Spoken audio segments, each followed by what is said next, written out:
আল্লাহ নিকট সবচেয়ে বড় পাপ কোনটি আপনারা জানেন? আল্লাহ তাআলা নিকট সবচেয়ে বড় পাপ হচ্ছে শিরিক করা।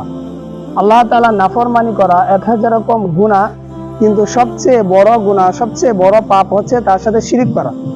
যেরকম ভাবে কোরআনের মধ্যে বলা হয়েছে, লাকাদ কাফারাল্লাযিনা ক্বালু ইন্নাল্লাহা হুয়াল মাসীহু ইবনু মারইয়াম ওয়া ক্বালাল মাসীহু ইয়া বানী ইসরাঈলা আ'বুদুল্লাহা রাব্বী ওয়া রাব্বাকুম ইন্নাহু মান ইউশরিক বিল্লাহি ফাকাদ হারামাল্লাহু আলাইহিল জান্নাতা ওয়া মা'ওয়ান ওয়া মা লিয-যালিমিনা মিন আনসার।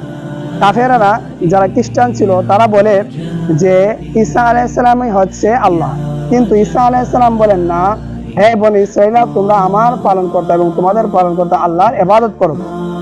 এবং যারা তার সাথে শিরিক করবে, আল্লাহর সাথে যারা শিরিক করবে তাদের উপরকে জান্নাতকে হারাম করে দিয়েছে। যারা শিরিক করে তাদের জন্য জান্নাত হারাম এবং তাদের স্থান হবে জাহান্নাম। আর যারা জালেম তাদের কোনো সাহায্যকারী হবে না। তাহলে আল্লাহ তাআলা নিকট সবচেয়ে বড় পাপ যদি হয় শিরিক, আর এই শিরিকটা যদি আপনি আমি করি, দুনিয়ার মধ্যে আমরা সামান্য পাপ করি, কিন্তু তওবার মাধ্যমে আল্লাহ মাফ করে দিবেন। কিন্তু যদি আপনি আমি এই শিরিকে লিপ্ত হই, তাহলে আল্লাহ কোরআনের মধ্যে বলেন তাদের জন্য জান্নাত হারাম। মানে জান্নাত হারাম বলতে আর কোনোদিন আপনি জান্নাতে যেতে পারবেন না, আপনার স্থান হবে জাহান্নাম। তাই আল্লাহ তাআলার কাছে যেহেতু সবচেয়ে বড় পাপ হচ্ছে শিরিক, তাই আপনি আমি সবসময় এই শিরিক থেকে বেঁচে থাকার চেষ্টা করব।